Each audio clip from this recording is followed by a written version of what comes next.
नमस्कार। आकाशवाणी से प्रस्तुत है समाचार प्रभात।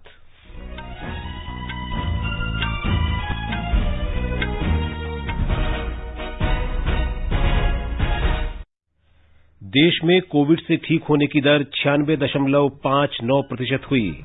अब तक 3,81,000 से अधिक लोगों को कोविड का टीका लगाया गया। सरकार किसान संगठनों के साथ कल अगले दौर की बातचीत करेगी। वित्त मंत्री निर्मला सीतारामन ने राज्यों और केंद्र शासित प्रदेशों के वित्त मंत्रियों के साथ बजट पूर्व विचार विमर्श किया। देश के उत्तरी भागों में अगले कुछ दिनों तक शीतलहर जारी रहेगी और ब्रिस्बेन में ऑस्ट्रेलिया के साथ चौथे और अंतिम क्रिकेट टेस्ट मैच में भारत ने दूसरी पारी में भोजनावकाश तक 1 विकेट पर 83 रन बनाए।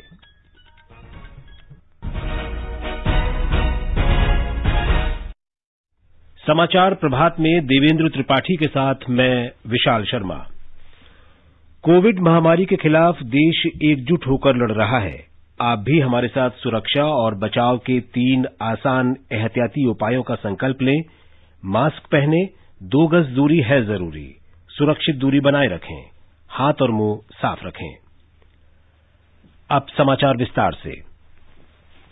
देश में कोविड से स्वस्थ होने वालों की दर बेहतर होकर 96.59% हो गई है। अब तक 1,02,11,000 से अधिक रोगी ठीक हो चुके हैं। संक्रमण से प्रभावित होने वालों की संख्या भी लगातार 15,000 से नीचे बनी हुई है।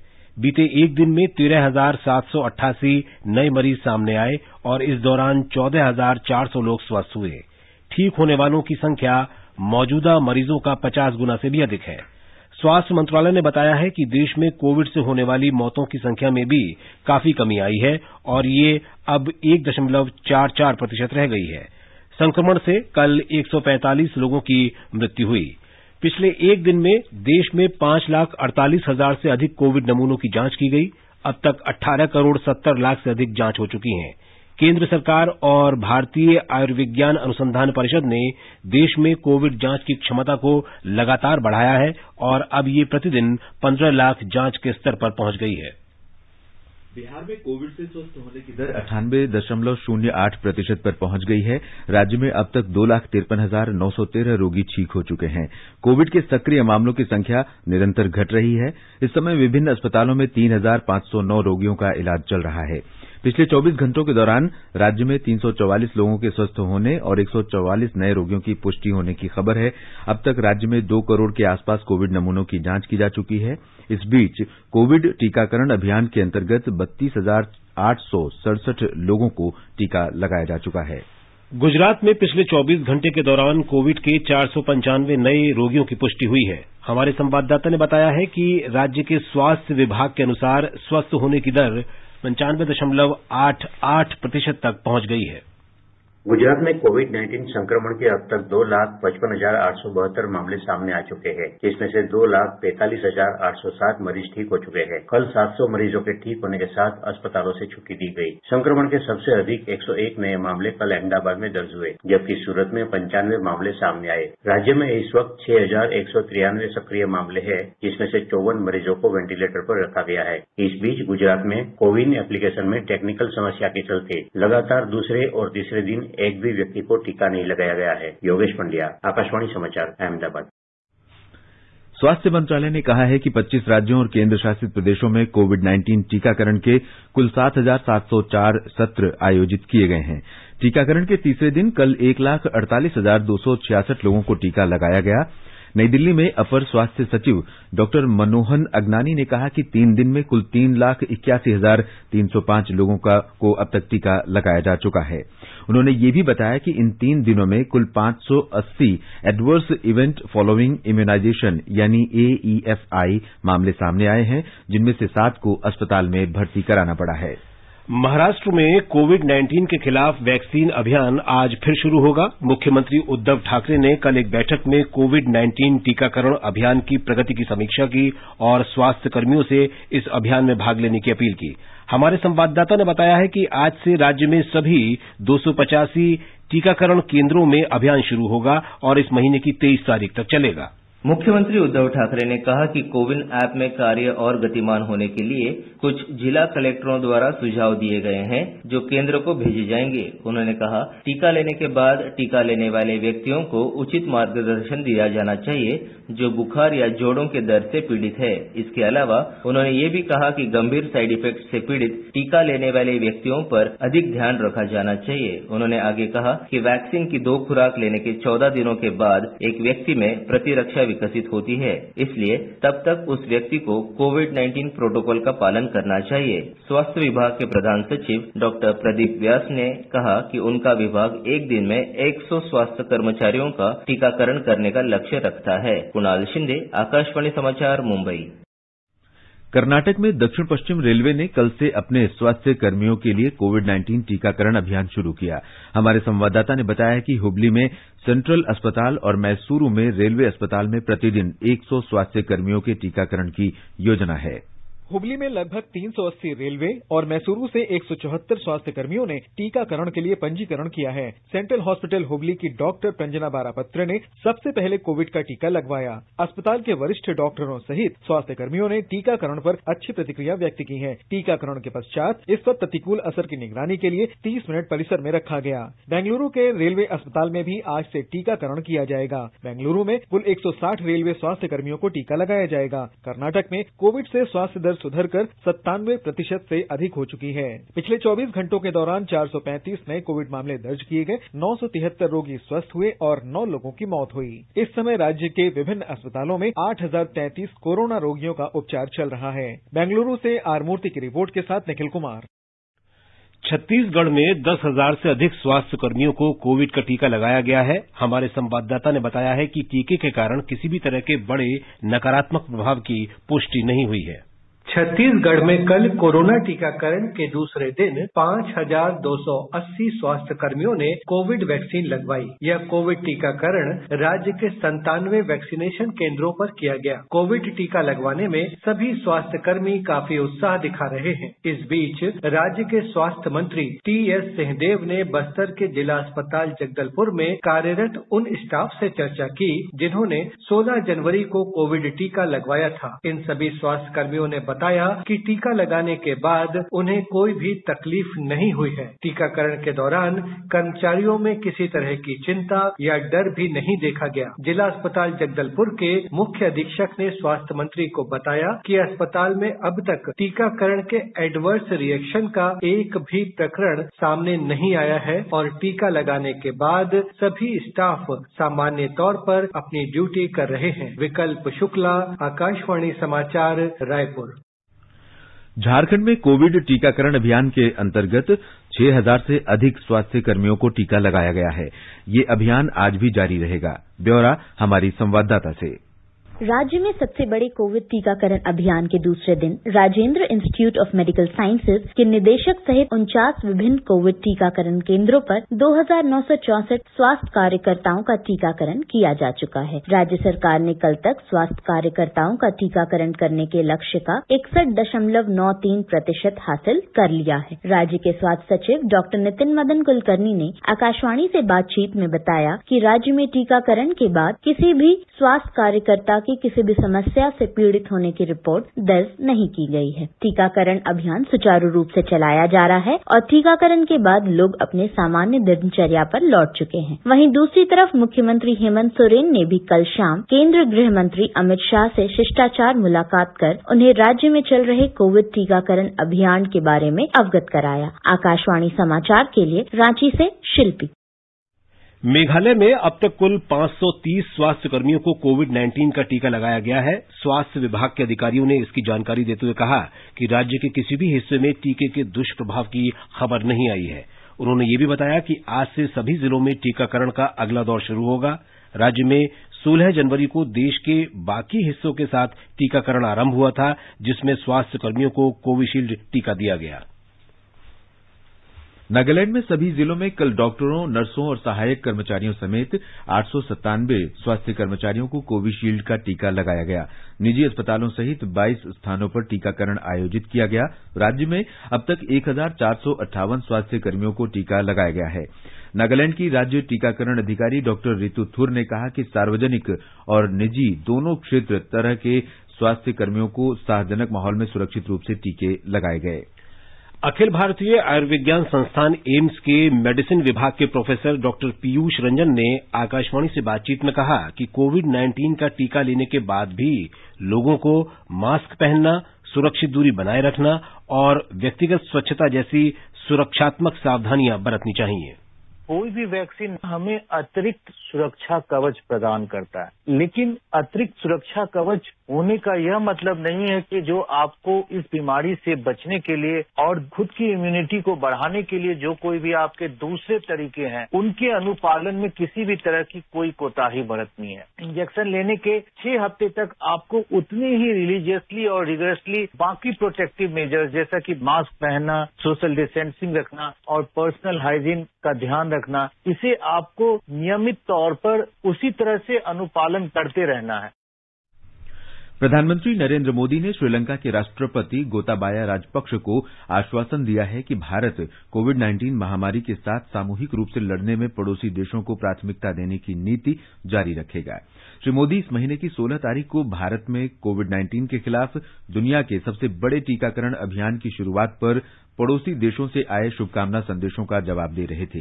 इससे पहले एक ट्वीट में श्रीलंका के राष्ट्रपति गोताबाया राजपक्ष ने कोविड-19 वैक्सीन के सफलतापूर्वक जनता तक पहुंचाने पर प्रधानमंत्री नरेंद्र मोदी को बधाई दी और पड़ोसी देशों के प्रति उनकी उदारता की सराहना की। भारत के सबसे बड़े टीकाकरण अभियान पर अपने संदेश में श्रीलंका के राष्ट्रपति ने कहा कि अब इस विनाशकारी महामारी के अंत की शुरूआत नजर आने लगी है। मालदीव के प्रधानमंत्री इब्राहिम सोलिह के शुभकामना संदेश का उत्तर देते हुए प्रधानमंत्री मोदी ने कहा कि भारतीय वैज्ञानिकों और स्वास्थ्यकर्मी योद्धाओं ने अपने दायित्व का पालन किया है और भारत में बनी वैक्सीन से न केवल हमारे देश की जनता को मदद मिलेगी बल्कि संपूर्ण मानवता को कोविड-19 से मुक्ति मिलेगी। इससे पहले मालदीव के राष्ट्रपति ने एक ट्वीट में प्रधानमंत्री मोदी और भारत सरकार को टीकाकरण कार्यक्रम शुरू करने पर बधाई दी। श्री सोलिह ने कहा कि उन्हें पूरा विश्वास है कि भारत का ये अभियान सफल होगा। भारत में कोविड-19 के टीकाकरण अभियान पर अपने संदेश में भूटान के प्रधानमंत्री डॉक्टर लोते शेरिंग ने विश्वास व्यक्त किया कि ये अभियान कोविड महामारी के दौरान दुनिया भर में आए संकट से मुक्ति दिलाएगा। केंद्र सरकार और किसान संगठनों के प्रतिनिधियों के बीच आज होने वाली पूर्व निर्धारित वार्ता अब कल नई दिल्ली में होगी। कृषि मंत्रालय द्वारा कल देर रात जारी एक वक्तव्य में नए कार्यक्रम की पुष्टि की गई और किसानों के मुद्दे सुलझाने के लिए सरकार की प्रतिबद्धता दोहराई गई है। इस बीच प्रदर्शन कर रहे किसानों की शिकायतों को सुनने के लिए उच्चतम न्यायालय द्वारा नियुक्त पैनल आज अपनी पहली बैठक करेगा। शीर्ष अदालत ने 11 जनवरी को 3 कृषि कानूनों के कार्यान्वयन पर रोक लगा दी थी। इन कानूनों के खिलाफ किसान संघ राजधानी की सीमाओं पर विरोध प्रदर्शन कर रहे हैं। इस गतिरोध को हल करने के लिए 4 सदस्यीय पैनल भी नियुक्त किया गया था। शेतकारी संगठन के अनिल धनवत, कृषि अर्थशास्त्री प्रमोद कुमार जोशी और अशोक गुलाटी तथा भारतीय किसान संघ के अध्यक्ष भूपेंद्र सिंह मान को उच्चतम न्यायालय द्वारा नियुक्त समिति में शामिल किया गया था। हालांकि भूपेंद्र सिंह मान पहले ही समिति से अलग हो चुके हैं और वे बैठक में भाग नहीं लेंगे। प्रधानमंत्री नरेंद्र मोदी ने कल अहमदाबाद मेट्रो रेल परियोजना के दूसरे चरण और सूरत मेट्रो रेल परियोजना की वीडियो कॉन्फ्रेंस के माध्यम से आधारशिला रखी। इस अवसर पर श्री मोदी ने कहा कि उनकी सरकार मेट्रो परियोजनाओं पर समन्वित परिवहन प्रणाली दृष्टिकोण से अमल कर रही है। उन्होंने कहा है कि मेट्रो रेल के विकास में परिवहन के अन्य साधनों के साथ तालमेल का भी ध्यान रखा गया है। एक समय था जब हमारे देश में मेट्रो के निर्माण को लेकर कोई आधुनिक सोच नहीं थी, देश की कोई मेट्रो पॉलिसी भी नहीं थी। नतीजा ये हुआ कि अलग अलग शहरों में अलग अलग तरह की मेट्रो, अलग अलग तकनीक और व्यवस्था वाली मेट्रो बनने लगी। दूसरी दिक्कत ये थी कि शहर के बाकी ट्रांसपोर्ट सिस्टम का मेट्रो के साथ कोई तालमेल ही नहीं था। आज हम शहरों के ट्रांसपोर्टेशन को एक इंटीग्रेटेड सिस्टम के तौर पर विकसित कर रहे हैं, यानी बस, मेट्रो, रेल सब अपने अपने हिसाब से नहीं दौड़े बल्कि एक सामूहिक व्यवस्था के तौर पर काम करें, एक दूसरे को पूरक बने। प्रधानमंत्री ने कहा कि देश के 2 प्रमुख आर्थिक केंद्रों सूरत और अहमदाबाद को उत्तरायण के ठीक बाद 17,000 करोड़ रुपए का उपहार मिला है। श्री मोदी ने कहा कि पिछली सरकारों और वर्तमान सरकार के कामकाज के तौर तरीकों के बीच अंतर ये भी है कि वर्तमान सरकार देश भर में मेट्रो रेल नेटवर्क का विस्तार कर रही है। पहले की सरकारों की जो अप्रोच थी, हमारी सरकार कैसे काम कर रही है, इसका बेहतरीन उदाहरण क्या फर्क था, ये बहुत भली भांति देश में मेट्रो नेटवर्क का विस्तार से पता चलता है। 2014 से पहले के 10-12 साल में सिर्फ 250 किलोमीटर मेट्रो लाइन ऑपरेशनल हुई थी। वहीं बीते 6 साल में 450 किलोमीटर से ज्यादा मेट्रो नेटवर्क चालू हो चुका है। इस समय देश के 27 शहरों में 1000 किलोमीटर से ज्यादा के नए मेट्रो नेटवर्क पर काम चल रहा है। प्रधानमंत्री ने कहा कि सूरत शहर इस समय सबसे तेजी से विकसित हो रहा दुनिया का चौथा शहर है, जो एक भारत श्रेष्ठ भारत का उत्कृष्ट उदाहरण है। श्री मोदी ने कहा कि अहमदाबाद भारत का पहला धरोहर शहर है। गृहमंत्री अमित शाह, गुजरात के राज्यपाल आचार्य देवव्रत, मुख्यमंत्री विजय रूपाणी सहित अनेक गण्यमान्य लोगों ने इस समारोह में हिस्सा लिया। श्री शाह ने कहा कि ये दिन अहमदाबाद और सूरत के लोगों के लिए बहुत ऐतिहासिक है। उन्होंने कहा कि इन शहरों में मेट्रो परियोजनाओं से पर्यावरण में सुधार होगा। और आगे बढ़ने से पहले एक नजर मुख्य समाचारों पर। देश में कोविड से ठीक होने की दर 96.59% हुई। अब तक 3,81,000 से अधिक लोगों को कोविड का टीका लगाया गया। सरकार किसान संगठनों के साथ कल अगले दौर की बातचीत करेगी। वित्त मंत्री निर्मला सीतारमण ने राज्यों और केंद्र शासित प्रदेशों के वित्त मंत्रियों के साथ बजट पूर्व विचार विमर्श किया। देश के उत्तरी भागों में अगले कुछ दिनों तक शीतलहर जारी रहेगी और ब्रिस्बेन में ऑस्ट्रेलिया के साथ चौथे और अंतिम क्रिकेट टेस्ट मैच में भारत ने दूसरी पारी में भोजनावकाश तक 1 विकेट के नुकसान पर 83 रन बनाए। वित्त मंत्री निर्मला सीतारमण ने कल राज्यों और केंद्र शासित प्रदेशों के वित्त मंत्रियों के साथ बजट पूर्व परामर्श बैठक की। वीडियो कॉन्फ्रेंस के माध्यम से हुई इस बैठक में राज्यों के मुख्यमंत्रियों, उप मुख्यमंत्रियों, वित्त मंत्रियों और वरिष्ठ अधिकारियों ने भाग लिया। वित्त मंत्री ने बैठक को सहयोग आधारित संघीय प्रणाली का परिचायक बताया और कोविड महामारी के खिलाफ लड़ाई में राज्यों और केंद्र शासित प्रदेशों के साथ मजबूती से खड़े रहने की केंद्र सरकार की नीति का उल्लेख किया। बैठक में भाग लेने वाले मंत्रियों और अधिकारियों ने महामारी के दौरान केंद्र की ओर से राज्यों और केंद्र शासित प्रदेशों के लिए ऋण सीमा बढ़ाने के वित्तीय सहयोग के लिए सुश्री सीतारमण को धन्यवाद दिया। शिक्षा मंत्रालय ने कहा है कि राष्ट्रीय शिक्षा नीति 2020 पूर्व प्राइमरी से लेकर वरिष्ठ माध्यमिक स्तर तक स्कूली शिक्षा के व्यापक दायरे को समाहित करती है। मंत्रालय ने एक वक्तव्य में कहा कि क्योंकि नीति अगले 20 वर्षों के लिए बनाई गई है, इसलिए सिफारिशों में अलग अलग समय सीमा तय की गई है। नई शिक्षा नीति को चरणबद्ध ढंग से लागू किया जा रहा है। एक रिपोर्ट। नीति के कार्यान्वयन और समग्र शिक्षा के संशोधन पर राष्ट्रीय कार्यशालाओं की एक श्रृंखला पिछले साल स्कूली शिक्षा और साक्षरता सचिव की अध्यक्षता में आयोजित की गई थी। इस दस्तावेज को अंतिम रूप दिया जा रहा है और शीघ्र ही जारी किया जाएगा। मंत्रालय ने कहा कि नई शिक्षा नीति के प्रमुख हिस्से नए राष्ट्रीय पाठ्यक्रम की रूपरेखा और केंद्र प्रायोजित योजनाओं के अंतर्गत शामिल किए जाएंगे। नई शिक्षा नीति के लिए आधारभूत कार्य आरंभ किया गया है और इसे अगले शैक्षणिक सत्र 2021-22 में आगे बढ़ाए जाने की आशा है। मंत्रालय ने कहा कि विभाग ने नई शिक्षा नीति की अनुशंसाओं के अनुसार विभिन्न गतिविधियों को शुरू करके इसके कार्यान्वयन की शुरुआत की है। मंत्रालय ने कहा कि बुनियादी साक्षरता और संख्यात्मक राष्ट्रीय मिशन की स्थापना के लिए सैद्धांतिक स्वीकृति दे दी गई है और एक समिति का गठन किया गया है। इसमें कहा गया है कि स्कूली शिक्षा के लिए भारतीय सांकेतिक भाषा शब्दकोश विकसित करने के वास्ते भारतीय सांकेतिक भाषा अनुसंधान और प्रशिक्षण केंद्र और राष्ट्रीय शैक्षणिक अनुसंधान और प्रशिक्षण परिषद NCERT के बीच एक समझौता ज्ञापन पर हस्ताक्षर किए गए हैं। मंत्रालय ने कहा है कि केंद्रीय माध्यमिक शिक्षा बोर्ड परीक्षा सुधारों की पहल की गई है और बोर्ड वर्ष 2021 से इसके अनुरूप परीक्षा सुधार प्रारंभ करेगा। सत्र 2021-22 से 2 स्तरों पर अंग्रेजी और संस्कृत में इसे शुरू किया जाएगा। मंत्रालय ने आगे कहा है कि माध्यमिक स्तर पर सीखने के परिणामों को अधिसूचित किया गया है। सुझावों को आमंत्रित करने के लिए वरिष्ठ माध्यमिक स्तर पर सीखने के परिणामों का मसौदा जारी किया गया है और इस संबंध में सुझाव आमंत्रित किए गए हैं। समाचार कक्ष से अलका सिंह। निर्वाचन आयोग आज असम के गुवाहाटी में विभिन्न राजनीतिक दलों के प्रतिनिधियों से मुलाकात करेगा। ये दल सभी जिलों के जिला चुनाव अधिकारियों और पुलिस अधीक्षकों से भी बातचीत करेगा। चुनाव आयोग का पूर्ण दल मुख्य निर्वाचन आयुक्त सुनील अरोड़ा के नेतृत्व में असम में होने वाले विधानसभा चुनाव की तैयारियों की समीक्षा के लिए 3 दिन के दौरे पर कल गुवाहाटी पहुंचा। असम में इस वर्ष विधानसभा चुनाव होने हैं।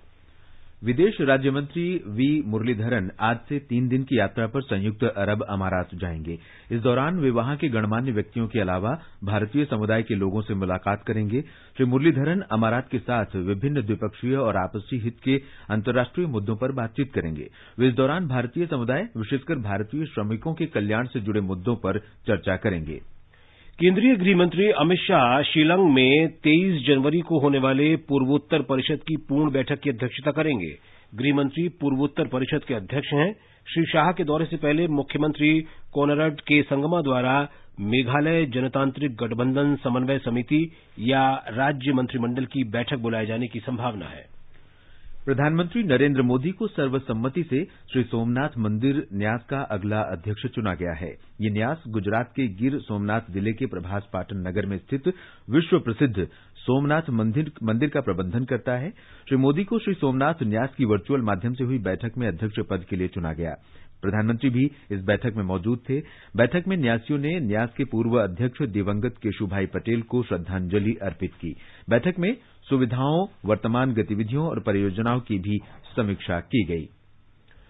उत्तर भारत में अभी कुछ दिनों तक भीषण शीतलहर जारी रहेगी। मौसम विभाग के वरिष्ठ वैज्ञानिक आर के जेनामनी ने 22 जनवरी तक शीतलहर चलने की संभावना व्यक्त की है। श्री जेनामनी ने कहा कि पंजाब, हरियाणा, राजस्थान, उत्तर प्रदेश और उत्तराखंड में कल से कोहरा और बढ़ेगा।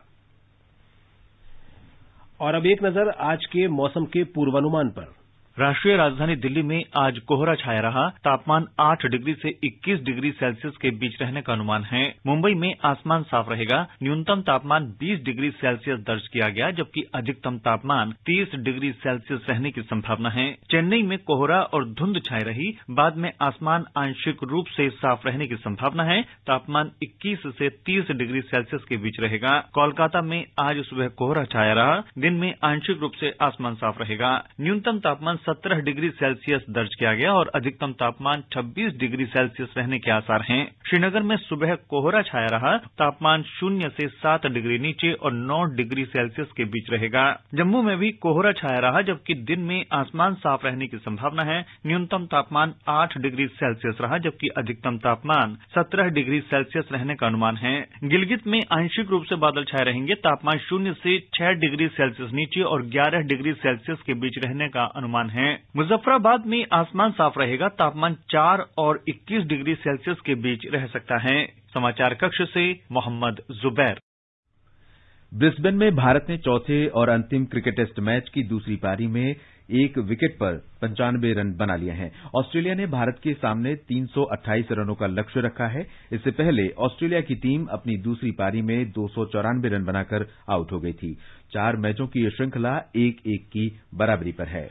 केंद्रीय युवा मामले और खेल मंत्री किरेन रिजिजू ने कल पुणे के शिव छत्रपति खेल परिसर में खेलो इंडिया राज्य उत्कृष्टता केंद्र का उद्घाटन किया। ये खेल परिसर 3 प्रमुख ओलंपिक खेलों निशानेबाजी, एथलेटिक्स और साइकिलिंग के प्रशिक्षण के लिए केंद्रित होगा। गोवा के पणजी में अंतर्राष्ट्रीय फिल्म समारोह का आज चौथा दिन है। हमारी संवाददाता ने खबर दी है कि क्षेत्रीय फिल्मों के निर्देशकों ने अपने मनोरंजक अनुभव साझा किए।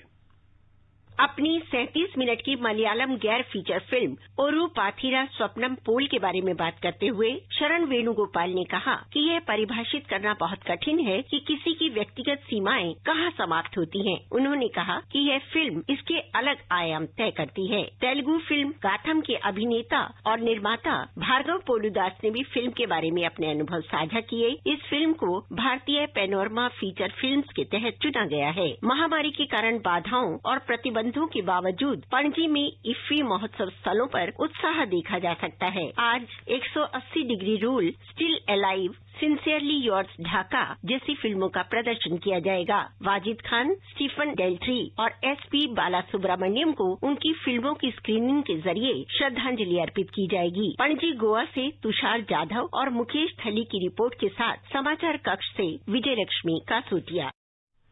जम्मू कश्मीर में जम्मू संभाग में सुरक्षा की समीक्षा और आगामी गणतंत्र दिवस की व्यवस्था के सिलसिले में पुलिस महानिदेशक दिलबाग सिंह ने कल पुलिस, सेना, सीमा सुरक्षा बल, केंद्रीय रिजर्व पुलिस बल और खुफिया एजेंसियों के वरिष्ठ अधिकारियों के साथ जम्मू पुलिस मुख्यालय में उच्च स्तरीय सुरक्षा बैठक की।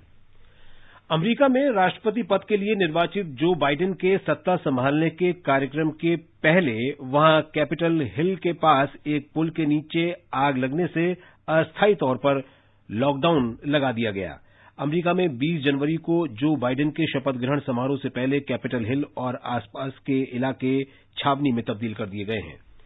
अमेरिका की नवनिर्वाचित उपराष्ट्रपति कमला हैरिस ने कल सीनेट की सीट से 4 साल का कार्यकाल पूरा होने के बाद अपना इस्तीफा कैलिफोर्निया के गवर्नर गेविन न्यूसोम को सौंप दिया। हैरिस कल पहली महिला, पहली अश्वेत और पहली दक्षिण एशियाई महिला के रूप में अमेरिका के उपराष्ट्रपति पद की शपथ लेंगी। ये समाचार हमारी वेबसाइट newsonair.com/hindi पर भी उपलब्ध हैं। और अब आज के समाचार पत्रों की सुर्खियों के साथ हैं देवेंद्र। जी विशाल। कोरोना टीकाकरण को लेकर लोगों में आशंकाओं पर राष्ट्रीय सहारा ने एम्स के निदेशक रणदीप गुलेरिया के इस बयान को दिया है, टीके से नहीं होगी किसी की मौत। वहीं दैनिक जागरण की सुर्खी है, देश में गति पकड़ रहा कोरोना टीकाकरण अभियान, अब तक 4 लाख लाभार्थियों को दी जा चुकी है वैक्सीन। राजधानी में 10वीं और 12वीं के विद्यार्थियों के लिए स्कूल फिर खुलने को नवभारत टाइम्स सहित कई अखबारों ने प्रमुखता दी है। मास्क, सैनिटाइजर, डिस्टेंसिंग, फूल, दिल्ली में खुले स्कूल। बकौल हिंदुस्तान, 10 महीने बाद स्कूलों में लौटी रौनक। गणतंत्र दिवस पर किसानों की प्रस्तावित ट्रैक्टर रैली पर रोक लगाने संबंधी याचिका पर उच्चतम न्यायालय की टिप्पणी भी समाचार पत्रों के मुख्य पृष्ठ पर है। सुप्रीम कोर्ट के हवाले से अमर उजाला ने लिखा है कि रैली कानून व्यवस्था का मामला, पुलिस करे फैसला। मामले की अगली सुनवाई 20 तारीख को। व्हाट्सएप की नई गोपनीयता नीति के खिलाफ दायर याचिका पर दिल्ली हाईकोर्ट की टिप्पणी हरिभूमि सहित कई अखबारों में छपी है। व्हाट्सएप को नोटिस जारी करने से इंकार करते हुए न्यायालय ने कहा, ये प्राइवेट ऐप, यदि आपकी निजता प्रभावित होती है तो कर दीजिए डिलीट। गणतंत्र दिवस परेड पर दिखेगी रफाल की रोमांचक कलाबाजी, इसे देते हुए जनसत्ता ने लिखा है, फ्लाईपास्ट का समापन इस लड़ाकू विमान के करतब से होगा। राजस्थान पत्रिका लिखता है, गणतंत्र दिवस पर पहली बार महिला फाइटर पायलट हिस्सा लेंगी, लड़ाकू विमान उड़ाने वाली भावना होंगी झांकी का हिस्सा। आईआईटी भिलाई के छात्र आनंद पंचभाई की सक्सेस स्टोरी को दैनिक भास्कर ने देते हुए लिखा है, सरकार से मिली ग्रांट को अवसर में बदलते हुए पंचभाई ने बनाई स्टार्टअप कंपनी। ये कंपनी मलेरिया, कैंसर जैसी बीमारियों को एआई तकनीक से करती है आइडेंटिफाई। धन्यवाद देवेंद्र समाचार पत्रों की सुर्खियों के बारे में जानकारी देने के लिए। और अंत में मुख्य समाचार एक बार फिर। देश में कोविड से ठीक होने की दर 96.59% हुई। अब तक 3,81,000 से अधिक लोगों को कोविड का टीका लगाया गया। सरकार किसान संगठनों के साथ कल अगले दौर की बातचीत करेगी। वित्त मंत्री निर्मला सीतारामन ने राज्यों और केंद्रशासित प्रदेशों के वित्त मंत्रियों के साथ बजट पूर्व विचार विमर्श किया। देश के उत्तरी भागों में अगले कुछ दिनों तक शीतलहर जारी रहेगी और ब्रिस्बेन में ऑस्ट्रेलिया के साथ चौथे और अंतिम क्रिकेट टेस्ट मैच में भारत ने दूसरी पारी में अब से कुछ देर पहले 1 विकेट पर 95 रन बनाए। इसके साथ ही समाचार प्रभात का ये अंक समाप्त हुआ। नमस्कार।